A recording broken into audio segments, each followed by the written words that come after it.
ইয়া হাবিবাল্লাহ। আমার সাথে সাথে পড়েন ইয়া রাসূলুল্লাহ ইয়া হাবিবাল্লাহ। ও গো নবীজি আপনি না এলে কে বাজানি তো খোদা কে বলে। জোর করুন সুবহানাল্লাহ। ও গো নবীজি আপনি না এলে কে বাজানি তো খোদা কে বলে। আপনি এসে দিলেন নবী আপনি এসে দিলেন নবী জান্নাতের ওই ঠিকানায় তোমায় ছাড়া রইতে পারি না। ইয়া রাসূলুল্লাহ ইয়া হাবিবাল্লাহ ইয়া রাসূলুল্লাহ ইয়া হাবিবাল্লাহ। আমরা নবীর পাগল দিওয়ানা মন যেতে চাই সোনার মদিনা। আমরা নবীর আশিক দিওয়ানা মন যেতে চাই সোনার মদিনা। আপনি এসে দিলেন নবী জান্নাতের ওই ঠিকানা তোমায় ছাড়া রইতে পারি না। ইয়া রাসূলুল্লাহ ইয়া হাবিবাল্লাহ। আল্লাহুম্মা সাল্লি আলা মাওলানা মুহাম্মাদ ওয়ালা আলি মাওলানা মুহাম্মদ সাল্লাল্লাহু তাআলা আলাইহি ওয়াসাল্লাম। সমস্ত তারিফ ও প্রশংসা সে মহান করুণাময় যিনি আল্লাহ রব্বুল আলামিনের জন্য, যিনি এক অদ্বিতীয়, যিনার কোনো শরিক নেই, যিনি কুল শব্দে দ্বারাই 18,000 মাখলুকাতকে সৃষ্টি করে পাঠিয়েছেন। তার পরে পরে মা আমিনাল্লাহ আব্দুল্লাহর কলিজার টুকরা নবী মুহাম্মদ রাসূলুল্লাহ সাল্লাল্লাহু তাআলা আলাইহি সাল্লামের উপরে হাজার হাজার সালাম বর্ষিত হোক, অর্পিত হোক। সকলে বলুন আলহামদুলিল্লাহ। বাবাজি আজকে উঠলাম 9:30টায়, কিন্তু আমাদের শ্রোতায় আসতে পারলো না। তাহলে জীবনে কাকে নিয়ে করো বলেন? এখন আস্তে আস্তে আস্তে আস্তে প্রায় 10টার কাছাকাছি হয়ে যাবে। তবে ইমামে হাসান ইমামে হোসাইন রাদিয়াল্লাহু তাআলা আনহু 4 রাত্রি জীবনী জালসার আয়োজন করেছেন। আজকে তার হলো 3য় রাত্রি, কালকে শেষ রাত্রি, তারপর হবে জলসা। খুব ভালো কথা।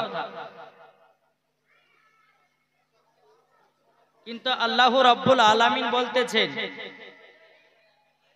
ওগো আমার বান্দা বান্দিরা, তোমরা যদি এই জীবনী জালসা শোনার পরে আমল করে নিতে পারো তো মরার পরে জান্নাতি।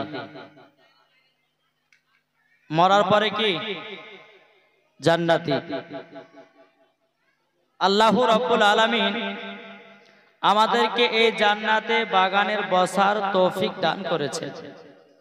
তাতে আমরা খুশি না বাজার গো? এর জোরে বলেন না, আমরা খুশি।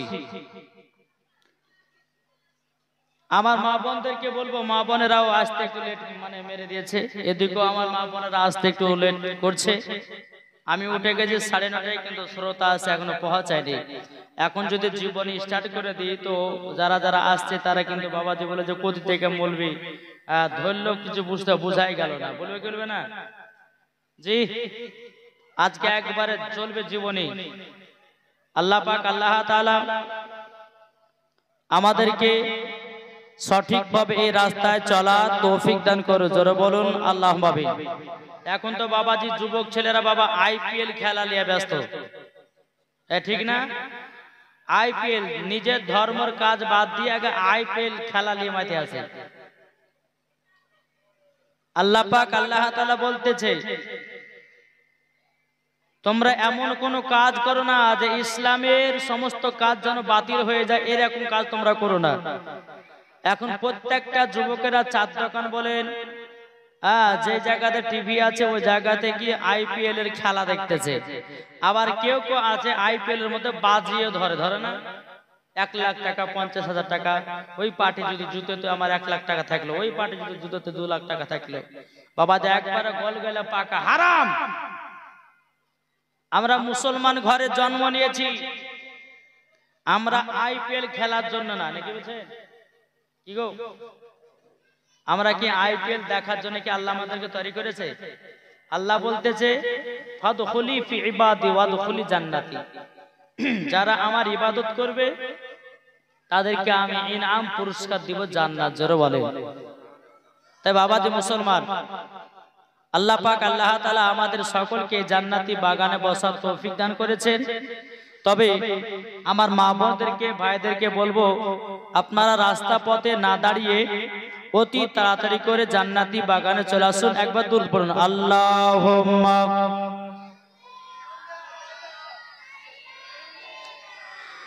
মাওলানা মুহাম্মাদ আলা আলি মাওলানা মুহাম্মাদ কন্দে জৈনব কন্দে কুলসুম কন্দে সাকিনা গো কন্দে সাকিনা কন্দে জৈনব কন্দে কুলসুম কন্দে সাকিনা গো কন্দে সাকিনা খালি দুলদুল ফিরে এলো খালি দুলদুল ফিরে এলো হুসাইন এলো না কন্দে জৈনব কন্দে কুলসুম কন্দে সাকিনা গো কন্দে সাকিনা উম্মদিনী সাহার বনো উম্মদিনী সাহার বনো করিল এদিন রকত লাল লাল হয়ে যায় রকত লাল লাল হয়ে যায় কারবালার ময়দান কন্দে জৈনব কন্দে কুলসুম কন্দে সাকিনা গো কন্দে সাকিনা আলী আসগর আলী আকবর আলী আসগর আলী আকবর করিল এদিন পানির জন্যে ফেটে যায় গো পানির জন্যে ফেটে যায় গো কলিজা খানা কন্দে জৈনব কন্দে কুলসুম কন্দে সাকিনা গো কন্দে সাকিনা। বাবাজি ইমামে হুসাইন রাদিয়াল্লাহু তাআলা আনহু তিনি বয়স মাত্র বাবাজি 3 দিনের বাচ্চা।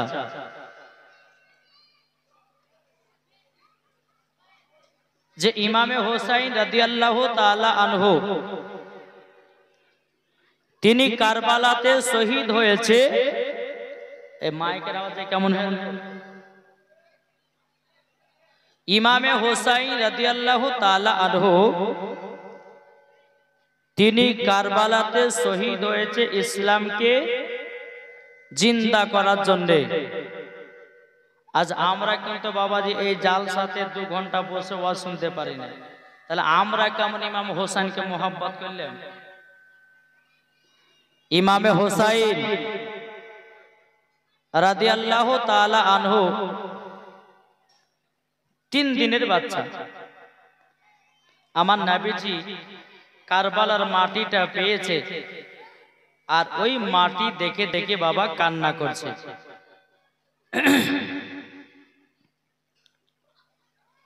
খাতুনে জান্নাত বলছে, আব্বা গো, কালকে তো এখান থেকে জীবন ছিল নাকি? নবী আমার মাটি দিয়ে কান্না করছেন। হ্যাঁ, কারবালার মাটি নিয়ে নবী আমার কান্না করছে। খাতুনে জান্নাত বলছে, আব্বা, ও আব্বা হুজুর, আপনি এই মাটি নিয়ে কেন কান্না করছেন? এতে কি আছে যে আপনি এত কান্না করছেন? বেরাদার মুআজ্জাজ সামানি কিরাম, আমার নবীজি বলতেছে, বলো গো বিটি ফাতেমা, এই মাটি নিয়ে কান্না করতেছি বিটি। ও বেটি, তোমাকে যদি এই মাটির বর্ণনা দিই, বেটে গো, তুমিও চোখের পানি ঝরঝর করে ফেলতে লাগবা। বেটি, তোমাকে বলবো না আমি। খাতুনে জান্নাত বলছে, বলে আব্বা গো, আপনি যদি না বলেন তা আপনার জামাই হযরতে আলী আমাকে যদি 1 ঘন্টা না দেখতে পায় তো থাকতে পারবে না। আব্বা, আপনি যতক্ষণ আমাকে না বলবেন এই জায়গা থেকে আমি লড়বো না। জোরে বলেন সুবহানাল্লাহ। বেরাদান ইসলাম মাদান সামানি কিরাম, এই সোনা মানিকেরও, ওগো আমার আব্বা যে মুসলমান ভাইরাও, খাতুনে জান্নাত মা ফাতেমা রাদিয়াল্লাহু তাআলা আনহা তিনি বলতেছে, গো আব্বা জান, আপনি এই মাটি নিয়ে কেন কান্না করতেছেন বলুন না? আমার নবীজি বলছে, বিটি ফাতেমা, বেটে ফাতেমা, এই মাটি নিয়ে আমি কান্না করতেছি বিটি। ও বিটি, যেদিন ইমামে হোসাইন কারবালাতে শহীদ হয়ে যাবে, ওগো বিটি, এই মাটিগুলো রক্ত লালে লাল হয়ে যাবে। এ বাবাজি মুসলমান ভাইরাও, ওগো আমার সোনা মানিকেরাও, খাতুনে জান্নাত বলতেছে, ওগো আমার মা আব্বা জান, তবে আপনি শুনে নিন গো আব্বা, এই মাটিগুলো আপনি কাকে দিবেন বলুন না? কার কাছে রাখবেন বলুন না? আমার নবীজি গায়বের সংবাদদাতা নবী, তিনি বলছে, বিটি ফাতেমা, এই মাটিগুলো কাকে দিব সেটাই আমি ভাবনা করতেছি। খাতুনে জান্নাত তিনি বলছে, বলো গো আব্বা জান, এই মাটিগুলো আমার হাতে দিয়ে দিন, আমি সুন্দর করে যত্ন করে রেখে দেব। খাতুনে জান্নাত মা ফাতেমা রাদিয়াল্লাহু তাআলা আনহা তিনি বেরাদার চোখের পানি ফেলায়া বলছে, বলে আব্বা গো, আবার বেটাও ইমামে হোসাইন কারবালাতে শহীদ হয়ে যাবে। ওগো আব্বা জান, আমি তো সইতে পারি না গো আব্বা। ওগো আব্বা জান, আপনি মাটিগুলো আমাকে দিয়ে দিন, একটা বোতলের ভিতরে যত্ন করে রেখে দেব। আমার নবীজি বলতেছে, বিটি ফাতেমা, এই মাটির অধিকার তুমি হতে পারো না বেটি। খাতুনে জান্নাত মা ফাতেমা রাদিয়াল্লাহু তাআলা আনহা তিনি বলছে, আব্বা জান, আব্বা জান, আমি কেন এই মাটির অধিকার হতে পারিনি? ওগো আব্বা, একটু কে জানতে পারে নাকি? ও বেটি ফাতেমা, তোমাকে আমি বলে দিলাম এই মাটি তুমি অধিকার হতে পারো না। খাতুনে জান্নাত বলছে, বলে আব্বা জান, আব্বা জান, তাইলে মাটিগুলো আমার স্বামীকে দিয়ে দিন। আমার নবীজি বলছে, বিটি ফাতেমা, এই মাটির অধিকার আমার আলীও হতে পারেনি। বেরাদান ইসলাম মাদান সামানি কিরাম, খাতুনে জান্নাত তিনি বলতেছে, বলো গো আমার আব্বা জান, তাইলে আমার বেটা ইমাম হাসানকে মাটি গলা দিয়ে দিন।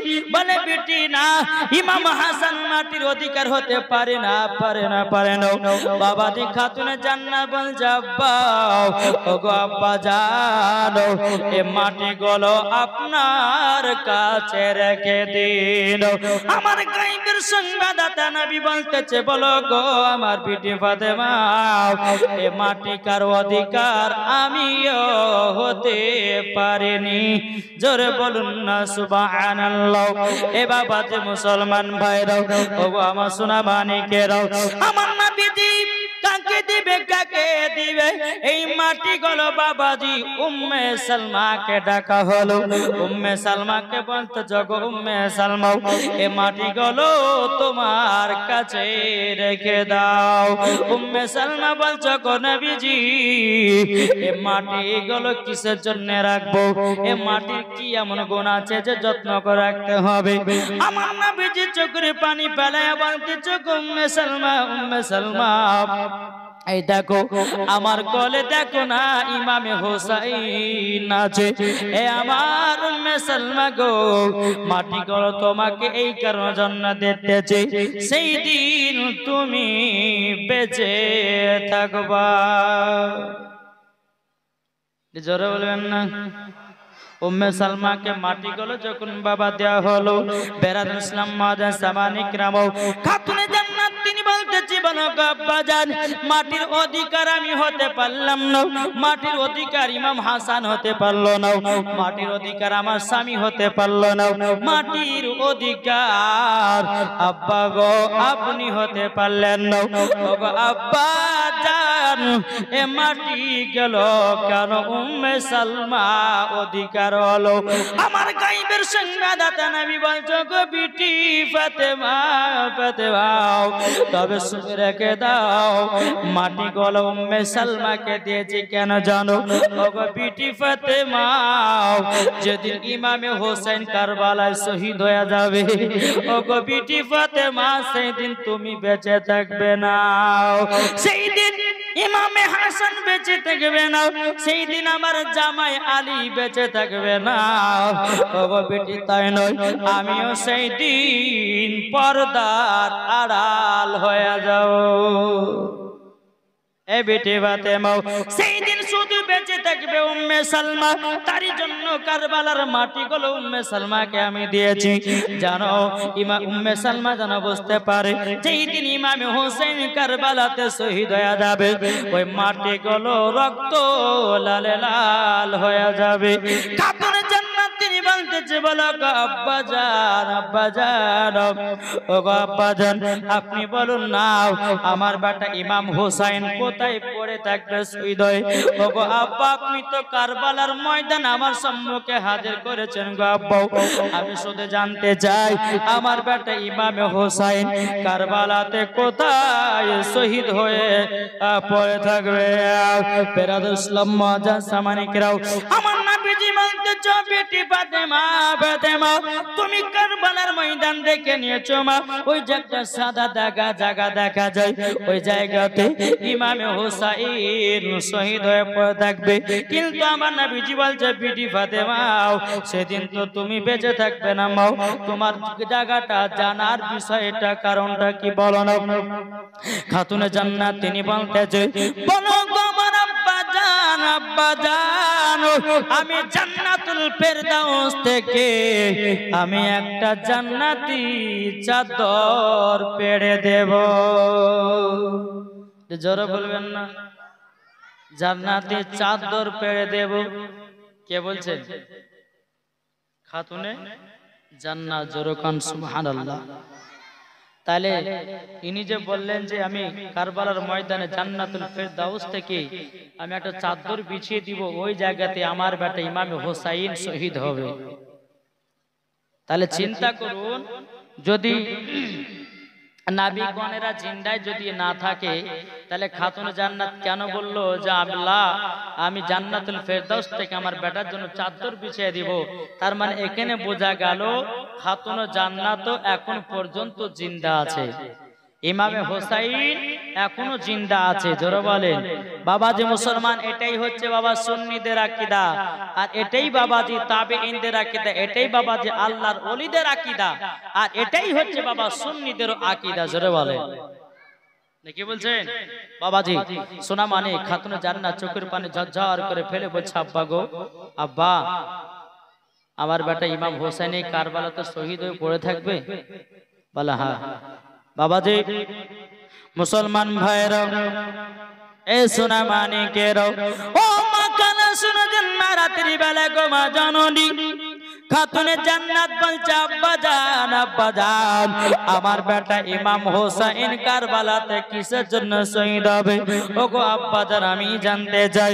আমার গায়বের সংবাদদাতা নবী বলতেছে, ও বিটি ফাতেমা, ইমামে হোসেন কারবালাতে শহীদ হবে ইসলামকে জিন্দা রাখার জন্য, কুরআনকে জিন্দা রাখার জন্য, হাদিসকে জিন্দা রাখার জন্য, মাদ্রাসাকে জিন্দা রাখার জন্য, মসজিদকে জিন্দা রাখার জন্য। ওগো আমার বিটি ফাতেমা, আমার উম্মতের জন্য ইমামে হোসেন কারবালায় শহীদ হয়ে যাবে। জোরে বলুন না সুবহানাল্লাহ।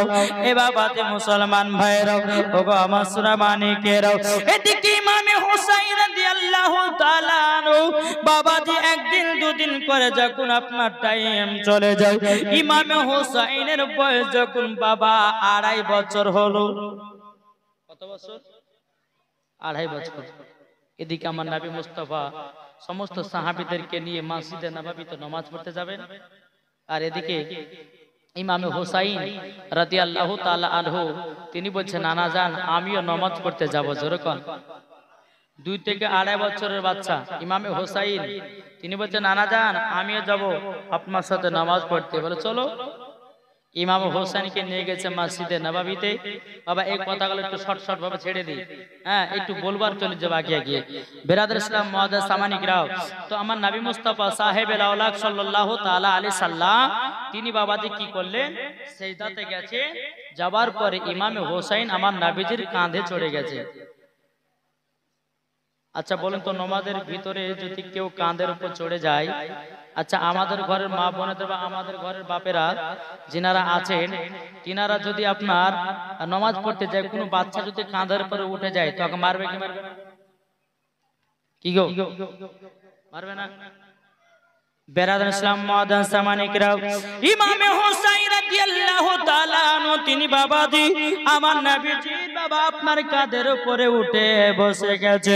বেরাদর ইসলাম মুআজ্জাজ সামানিকরাও, এই সোনা মানিকেরাও, ওগো আমার আব্বাজি মুসলমান ভাইরাও, যখন বাবাজি কথা বলো, আমার নবীজি সিজদা থেকে উঠবে রে বাবা, আমার আল্লাহ পাক আল্লাহ তাআলা বলতেছে, গো আমার নবীজি আপনার কাঁধে ইমামে হোসেন চেপে গেছে। যতক্ষণ নিজের ইচ্ছাতে না নামবে, ওগো নবীজি আপনি সিজদা থেকে মাথা মুবারক তুলবেন না। জোরে বলুন না সুবহানাল্লাহ। বাবাজি মুসলমান ভাইরা, কিছুক্ষণ পরে ইমামে হোসেন যখন নানাজির কাঁধ থেকে নেমে গেছে, নেমে যাওয়ার পরে বেরাদর ইসলাম মুআজ্জাজ সামানিকরাও, আমার নবী মুস্তাফা ডানে বামে যখন সালাম ফেরালেন, সমস্ত নবীর সাহাবীরা বলছে, গো নবীজি আজকে সিজদাতে এত লেট হয়ে গেল কেন? ওগো নবী আপনার উপর কি ওহী নাজিল হচ্ছিল নাকি? আমার নবী মুস্তাফা বলতেছে, গো নবীর আমার সাহাবীরা তবে শুনে নাও, আমার উপর আজকে ওহী নাজিল হয় না, আমার কাঁধের উপরে আমার নওয়াসায়ে রাসূল চড়ে গেছিল, তার জন্য আমার সিজদাটা লম্বা হয়ে গেছে। এ বাবাজি মুসলমান ভাইরাও, আমার নবীজি বলছো, গো সাহাবীরা তোমরা আচ্ছা বলো না, তোমরা কি কষ্ট পেয়েছো নাকি? বলে না কষ্ট পাই না। আবার নবীজি বলতেছো, গো আমার সাহাবীরা তবে শুনে নাও, আমি যখন সিজদাতে গেছিলাম একবার নয়, দুবার নয়, তিনবার নয়, আমরা বাবা সুবহান রাব্বিয়াল আলা পড়ি না। কি গো পড়ে 1 বার নয়, 2 বার নয়, 3 বার নয়, 4 বার নয়, 5 বার নয়, 6 বার নয়, 7 বার নয়। বাবাজি আমার নবীজি এ তাসবিহটা পড়েছে বাবাজি কোন কিতাবে লিখতেছে 72 বার, কোন কিতাবে লিখছে 71 বার, কোন কিতাবের মধ্যে লিখতেছে 73 বার। বাবাজি মুসলমান ভাইরা এ সোনা মানিকেরা, নবীর সাহাবীরা বলতেছে গো নবীজি আপনি কবার তাসবিহ পড়েছেন? বলে 72 বার পড়েছি। বলে তাই নাকি? আমার নবী মুস্তাফা বলতেছে গো আমার সাহাবীরা, ইমামে হোসেন যেদিন কারবালাতে শহীদ হয়ে যাবে এই জিদের লোকেরা একটা নয়, দুটো নয়, তিনটা নয়, ইমামে হোসেনের শরীরে 72টা তীর মারা হবে। আবার ইমামে হোসেনকে কষ্ট কানা দিয়ে দিয়েছে গো বেরাদর ইসলাম মাদান সামানিকরা। ইমামে হোসেন রাদিয়াল্লাহু তাআলা তিনি বাবাজি 1 পা 2 পা করে খাতুন জান্নাতের কাছে যায়। যাওয়ার পরে আমার ইমাম হোসেন বলছে আম্মা গো আজকে আমি নানার কাঁধে চড়ে গেছিলাম। বলে তাই নাকি? বাবাজি খাতুন জান্নাত বলতেছে, বলে এই বেটা বেটা তুমি অন্যায় করেছো, ভুল করেছো। কেন তোমার নানার কাঁধে কেন তুমি চড়তে গেছিলে বলো না? খাতুনে জান্নাত একটা চর তুলতে যাবে কি তোর থেকে? বাবাজি আমার নবীজি বলতেছে এই বেটি ফাতেমা তুমি কার শরীরে হাত তুলতেছো মা? তুমি হাত না লাগায় না, জোরে বলুন না সুবহানাল্লাহ। আমার নবীজি 1 পা 2 পা করে খাতুনে জান্নাতের কাছে গেলেন। যাবার পরে বলছে আব্বা গো আমার বেটা ইমামে হোসেন আপনি যখন সেজদাতে গেছিলেন আপনার কাঁধে চড়ে গেছিল, আব্বা আপনি কি কষ্ট পাননি? বাবাজি মুসলমান আমার নবীজি বলছে গো বিটি ফাতেমা কষ্ট তো সবার হয়, আমার সাহাবীরা তো লম্বা সেজদা করে দিয়েছিল, এই কারণের জন্য কারবালার ময়দানে 1 নয় 2 নয় ইমামে হোসেন তোমার ছেলের শরীরে 72টা তীর মারবে এজিদের লোকেরা।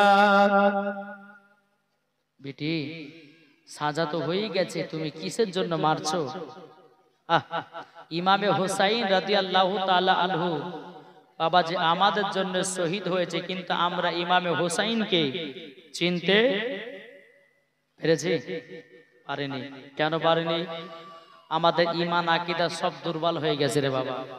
জি যদি বেরাদার ইসলাম কোন জায়গাতে যদি পঞ্চরসের গান হয় তো জালসা বাদ দিয়ে বেশি পঞ্চরসের গানে বেশি লোক বেশি হবে নাকি বলছেন? এই জায়গাতে বাবা যে জায়গাটা হচ্ছে আপনার জান্নাতি বাগান নাকি, আর যেখানে পঞ্চরসের গান হবে ওটা হচ্ছে শয়তানি বাগান। আর শয়তানি বাগানে গেলে আনন্দ ফুর্তি হয়, আরে জান্নাতি বাগানে হেলে বাবা ঈমান তাজা হয়। জোরে কোন সুবহানাল্লাহ। তো বাবা যে মুসলমান আপনারা হাত তুলে বলুন তো ইমামে হোসেনকে কে কে মোহাব্বত করেন একটু দেখান তো বাবা। সুবহানাল্লাহ। ইমামে হোসেনকে যখন আমরা মোহাব্বত করব দিল থেকে করব, উপর উপর নয় নাকি বলছেন? তাহলে দিল থেকে মোহাব্বত করতে গেলে তাহলে 5 ওয়াক্ত নামাজের দরকার আছে না নাই? আছে। বাবাজি আল্লাহ পাক আল্লাহ তাআলা বলতেছে গো আমার বান্দা বান্দিরা তোমরা যদি ইমামে হোসেনের মতো দুনিয়া চলাফেরা করো মরার পরও তোমরাও জান্নাতি। জোরে বলেন। বেরাদার ইসলাম মাদান সামানিকরাম এই সোনা মানিকেরাও ওগো আমার আব্বাজি মুসলমান ভাইরাও এইরকম ভাবে নিয়ে বাবা হযরত ইমামে হোসেন রাদিয়াল্লাহু তাআলা বাবাজি 1 নয় 2 নয় বাবাজি প্রায় 6 বছর কেটে গেল। কত বছর বললাম? 6 বছর। 6 বছর যখন বাবাজি কেটে গেল একদিন বেরাদার ইসলাম মাদান সামানিকরাও ইমাম হাসান ইমাম হোসেন তিনি বাবাজি দুই ভাই বাবা রাস্তাতে ধুলা মাটি নিয়ে খেলা লাগাতে বাবা ধুলা মাটি নিয়ে আপনার খেলাধুলা করতেছে। বাবাজি একদিকে বেশি ধুলা রেখেছে একদিকে আপনার কম ধুলা রেখেছে। বেরাদার ইমামে হাসান বলতেছে বড়টা আমি নেব, ইমামে হাসান বলতেছে না বড়টা আমি নেব। ইমাম হাসান বলতেছে আমি বড়, ইমাম হোসেন বলতেছে আমি বড়। দুই ভাইয়ের মধ্যে বলছে আমি বড় নেব, আমি বড় ধুলাটা নিব। বলে ভাই চলো মার কাছে ফয়সালা নিব, আমাদের দুই মায়ের মধ্যে কে বড় আর কে ছোট। তাই কই বলতেছে একদা হাসান হোসেন করতেছে বয়ান, একদা হাসান হোসেন করতেছে বয়ান, কার ভরসা ইমাম হোসেন ও হাসান। মা ফাতেমা বলে বেটারা শোনো না, কি হয়েছে তোমরা দু ভাই বলো না। জোরে বলেন না। মা ফাতেমা বলে বেটারা শোনো না, কি হয়েছে তোমরা দু ভাই বলো না।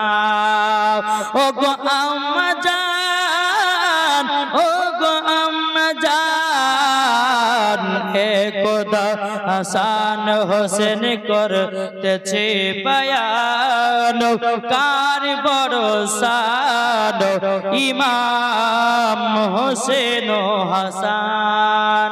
মাগো আমরা দু ভাই এসেছি একটার কারণে, আমাদের দুইবার মধ্যে কে বড় আর কে ছোট বলুন তো মা। খাতুনে জান্নাত তিনি বাবা যে মনে মনে চিন্তা করে, আল্লাহ গো ইমাম হাসানকে যদি আমি বড় বলি তো ইমাম হোসেনের মনে হয় রাগ করতে পারে, ইমাম হোসেনকে যদি বড় বলে ইমাম হাসান রাগ করতে পারে। না না না না না, আমার দুই বেটার মধ্যে কাউকে বড় ছোট বলতে পারবো না। বাবা খাতুনে জান্নাত বলছে গো বেটারা, বেটারা তোমরা দুই ভাই সমান। জোরে বলুন না সুবহানাল্লাহ। তবু বলতেছি মা আপনাকে ফয়সালা দিতে হবে, মা মাও আপনাকে ফয়সালা দিতে হবে। বেরাদর ইসলাম মুআদ্দাস সামানিকরাও, এ সোনা মানিকেরাও, ও মা কালা শুনে যান মা, রাতের বেলায় মা জননীরা গো, এদিকে বেরাদার সোনা মানিকেরাও, আমার খাতুনে জান্নাত মা ফাতেমা রাদিয়াল্লাহু তাআলা আনহা তিনি বলতেছে, বলো গো আমার বেটারাও, তোমাদের দুই মায়ের মধ্যে যদি ফয়সালা নিতে চাও তোমরা একটা সিলেট আর পেন্সিল নিয়ে আসো। বাবা যে সিলেট আর পেন্সিল নিয়ে আসা হলো, এ বেটারা তোমরা সিলেটের নিজের নিজের নাম লেখো, যে আগে নাম লেখে আমার কাছে জমা করতে পারবে সেই হবে বড়। জোরে বলুন না সুবহানাল্লাহ। কি বললেন খাতুন জান্নাত, তোমাদের দুই ভাইয়ের মধ্যে যে আগে নাম লিখে জমা দিবে সেই হচ্ছে বড়। দুই ভাই প্লেট আর সিলেট আর পেন্সিল দিয়ে লিখতে লাগলো, লিখতে লিখতে লিখতে লিখতে লিখতে বাবা দুই ভাই একই সঙ্গে জমা দিতেছে। জোরে বলেন, দুই ভাই নাম লিখতে লিখতে বাবা একই সঙ্গে খাতুনা জান্নাত কি জমা দিয়ে দে। ও মা বলুন না কে বড় কে ছোট? বাবা দি খাতুনা জান্নাত মা ফাতেমা রাদিয়াল্লাহু তাআলা আনহা তিনি বলতেছে, বলো গো বেটারা তোমরা দুজনাই সমান। ও মা জননী আপনার বিচারে কেমন কেমন লাগে? ও মা জননী আমার আব্বা জানের কাছে বিচারটা নিতে যাব। ইমাম হাসান ইমাম হোসাইন হযরত আলী রাদিয়াল্লাহু তাআলা আনহুর কাছে কে বলতেছো গো আব্বা জান, আব্বা জান আমাদের দুই ভাইয়ের মধ্যে কে বড় কে ছোট? আব্বা গো আপনি একটু বলে দেন। বাবা হযরত আলী রাদিয়াল্লাহু তাআলা আনহু তিনি মনে মনে চিন্তা করে বলে, আল্লাহ ওগো রব্বুল আলামিন, এখন যদি ইমাম হাসানকে বড় বলি ইমাম হোসেন হয়তো রাগ করতে পারে, ইমাম হোসেনকে যদি বড় বলি ইমাম হাসান রাগ করতে পারে। আমি দুই বেটার মধ্যে কাউরে মনে আমি দুঃখ দিতে চাই না, চাই না, চাই না। বেরাদর ইসলাম মুআদ্দাস সামানিকরাও, এ সোনা মানিকেরাও, হযরত আলী রাদিয়াল্লাহু তাআলা আনহু তিনি বলছে, বেটারা তোমরা দুজনাই সমান। ও গো আব্বা জান প্রমাণ চাই প্রমাণ। বেরাদর ইসলাম মুআদ্দাস সামানিকরাও, হযরত আলী রাদিয়াল্লাহু তাআলা আনহু তিনি বাবা যে কি করলেন বেরাদর, হযরতে আলী রাদিয়াল্লাহু তাআলা আনহু বলছে, বেটা ওই যে একটা ডালিমের গাছ দেখা যাচ্ছে, ডালিম মানে বুঝেন তো বেদানার গাছ। জি, বেদানার গাছে দুটো তোমরা বেদানা পেড়ে নিয়েছো, পেড়ে নেওয়া আসার পরে দুই ভাই কেটে দানাগুলো গণো, বেদানার দানা যার বেশি থাকবে সে হচ্ছে বড়, আর যার কম থাকবে সে হচ্ছে ছোট। বেরাদার ইসলাম মাদান সামানিকরাও, এই সোনা মানিকের ওগো আমার মা কালা শুনে যান, মা রাতের বেলায় মা জননীরা যখন বেরাদার এই কথা বলো, ইমাম হাসান ইমাম হোসেন বাবাজি আপনার বেদানা দুটো নিয়ে আসলো, নিয়ে আসার পরে বেদানার দানাগুলো আপনার বের করে নিল, একটা একটা করে গন্তে গন্তে গন্তে গন্তে বাবাজি দুই বাইরে সমান সমান দানা, জোরে বলুন না সুবহানাল্লাহ। সমান সমানই দানা বেরাদার হযরত আলী রাদিয়াল্লাহু তাআলা আনহু তিনি বলতেছে, বলো গো আমার বেটারাও, তোমরা তো দুজনাতে সমান, তোমরা দু বাইরে সমান সমান দানায় আছে। ইমাম হাসান ইমাম হোসেন বলতেছে, বলে আব্বাজান আব্বাজান আপনার বিচার জানো কেমন কেমন লাগে। এ বাবাজি সোনা মানিকেরাও, ওগো আমার মা খালো শুনে জন্ম রাতের বেলায় মা জননীরাও যখন বাবা কথা বলা, ইমাম হাসান ইমাম হোসেন তিনি বাবাজি এক পা দুপা করে নানাজির কাছে চলে যায়। বেরাদার ইমাম হাসান ইমাম হোসেন বলছো, গো নানা জান আমাদের দুই ভাইয়ের মধ্যে কে বড় আর কে ছোট বলুন না।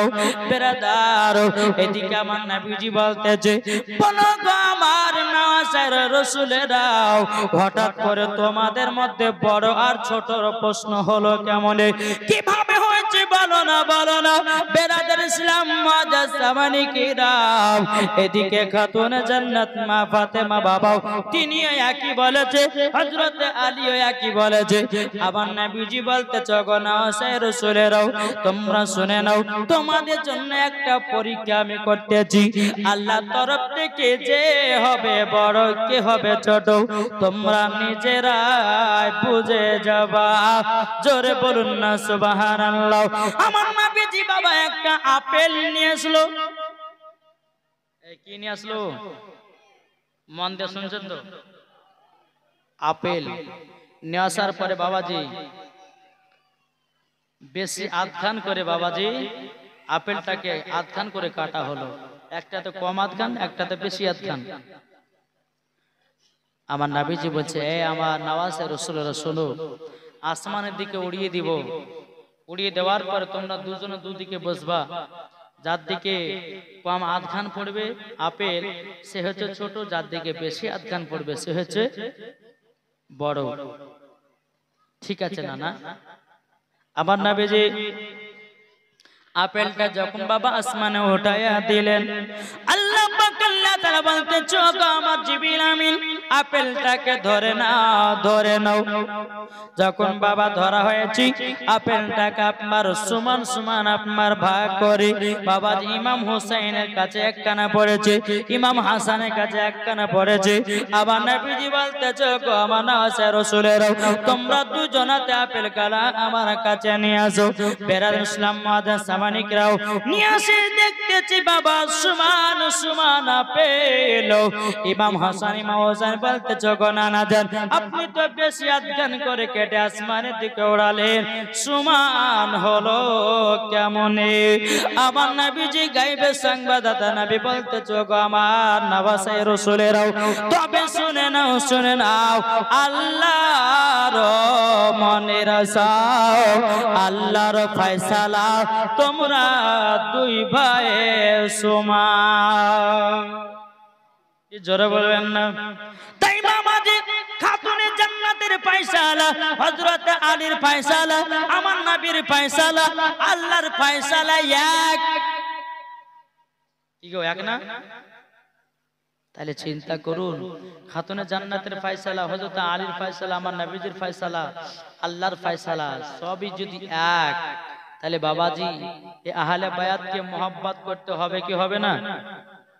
কি গো আমরা মোহাব্বত কে কে করব না? একটু হাত তুলে দেখি বাবা। এই দেখেন আমি বলেছি কে কে করবে না না বুঝেন মোহাব্বত ইমাম হোসেনকে কে কে করবেন না? এত একটা উঠলে এখানে একটা ওখানে একটা, এরা বলতেছে আমরা মোহাব্বত করব না। আচ্ছা বলুন আমরা ইমামে হাসান হোসেনকে কে কে মোহাব্বত করবে? একটা হাত তুলে দেখান আর একবার। সুবহানাল্লাহ। বাবাজি আমাদেরকে একদিন অন্ধকার কবরে যেতে হবে বাবা। এই দিলে যদি আহলে বায়াতের মোহাব্বত থাকে তো মরার পরে কি হবে? একটু কথা বলেন না, মরার পর কি হবে আমাদের? জান্নাত। জোরে বলুন সুবহানাল্লাহ। আর ইমামে হুসাইনকে যদি আমরা মোহাব্বত করে কবরে না যেতে পারি, বাবারে মরার পরে একবারে দিবে জাহান্নামের রাস্তায়। তাই বাবাজি সোনা মানিকেরা, আমার নবীজি বলছে, ওগো নওয়াজ রাসূলেরা, তোমরা চিন্তা করো না, তোমরা দুই ভাইয়ে হচ্ছে সমান। জোরে বলুন সুবহানাল্লাহ। একবার দূর পড়া আল্লাহুম্মা সাইয়্যিদিনা মাওলানা ওয়ালা আলে সাইয়্যিদিনা মাওলানা মুহাম্মদ সাল্লাল্লাহু তাআলা আলাইহি সাল্লাম। এই বাবাজি আমার সোনা মানিকেরা, হযরত ইমামে হাসান ইমামে হুসাইন রাদিয়াল্লাহু তাআলা বাবা খাতুনে জান্নাতের কাছে এসে বলছে, বলো গো বেটারা, তোমার নানা জান কি ফয়সালা দিয়েছে বলো না। ইমাম হাসান ইমাম হুসাইন বলতেছে, গো মা, আপনি যেই ফয়সালা দিয়েছেন, আব্বা যে ফয়সালা দিয়েছে, নানারও ফয়সালা এক। ও গো আম্মা জান, আল্লাহ তাআলার ফয়সালা এক। জোরে বলুন না সুবহানাল্লাহ। এ সোনা মানিকের, ও গো আমার আব্বা যে মুসলমান ভাইরাও, খাতুনে জান্নাত ইমাম হাসান ইমাম হুসাইনকে নিয়ে বেলাদার বলতে, গো আমার বেটারা, চলো না চলো না, তোমাকে নিয়ে একটু আদর্শ করে দে, তোমাদেরকে বিছানায় ঘুম পাড়ায় দেব। খাতুনে জান্নাত ইমাম হাসান ইমাম হুসাইনকে নিয়ে গিয়ে আপনার বিছানাতে বাবা শুয়ে আছে, পবিত্র কোরআন তেলাওয়াত শোনায়া শোনায়া ঘুম দিতেছে। আমাদের ঘরের মা বোনেরা, বাচ্চারা যদি বাবা কান্না করে, পাশে বাবা মোবাইল চালু করে দেয়। এ বাবা যে মুসলমান ভাইরা, কোন বাচ্চা যদি কান্না করে, বেটারাকে দেয়, বলে বেটা মোবাইল নাও আর শফিকের ভিডিও দেখো, মোবাইল নাও আর কার্টুন দেখো। ও মা কালা, তোমার বেটা বেটিকে, তোমার বেটা বেটিকে তোমরাই খারাপ করতেছো। ও মা জাননি, ইমাম হাসান ইমাম হুসাইনের মতো মানুষ করো গো মা, বড় হওয়ার পরে ওই সন্তান বাপ মাকে ভাত দেবে। আর যেই সন্তান ছোট থেকে বাবা কার্টুন দেখে দেখে বড় হবে, শফিকের ভিডিও দেখে দেখে বড় হবে, বড় হয়ে ভাত দিবে না, দেবে না, মুখে লাথি মেরে বাড়ি থেকে বের করবে। ও মা জননী, আমার আলিমউদ্দিন নকশবন্দি রহমাতুল্লাহ আলাইহি বলতেছেন, বৃক্ষ তুমি কেমন, ফলে তোমার পরিচয়। জোর করো এ বাবা যে মুসলমান ভাইরা, ওগো আমার সোনা মানিকেরাও, যদি মা নামাজি হয়, বেটি নামাজি হবে। মা যদি আপনার পর্দাতে চলে, বেটিও পর্দা চলবে। বাপ যদি নামাজি হয়, ছেলে নামাজি হবে। বাপ যদি কোরআন পড়ে, ছেলে কোরআন পড়বে। বাপ যদি ভালো পথে চলে, ছেলেও ভালো পথে চলবে। ঠিক কিনা বলেন? কি গো, ঠিক না? তাহলে আমাদের গোড়ায় যদি বাবাজি ঢিলা থাকে, তো বেটাদেরকে মানুষ করতে পারবেন? মা বেটা মাকে এবং বাবাকে নামাজ পড়তে হবে। ওই বাচ্চা যখন দেখবে যে আমার বাপ মা নামাজ পড়ছে, ছেলেটাও বড় হওয়ার পরে মসজিদে যাবে। জোরে বলেন ঠিক না? বেরাদার ইসলাম মাদান সামানি কিরাম, এদিকে বেরাদার খাতুনে জান্নাত মা ফাতেমা রাদিয়াল্লাহু তাআলা বাবাজি, তিনি বাবা ইমাম হাসান ইমাম হুসাইনকে বিছানাতে ঘুম পাড়িয়ে দিতেছে, নবীজি দুরূদ গানা শোনায়া, কোরআন তেলাওয়াত শোনায়া শোনায়া বাবাজি ঘুম পাড়াতেছে।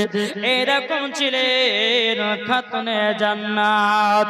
ও মা কালা, আপনাদেরকে বলতে চাই, মা রাতের বেলা গো মা জননীরা, বেটাদেরকে মানুষ করুন। বেটাদেরকে মানুষ করলে পারে আপনারও কাজ আছে। বেটাদেরকে যদি নামাজি বানাতে পারেন, বেটাদেরকে যদি কোরআনের শিক্ষা দিতে পারেন, ওগো মা কাল কিয়ামতের ময়দানে বাপ মাকে জান্নাতে জায়গা দেওয়া হবে।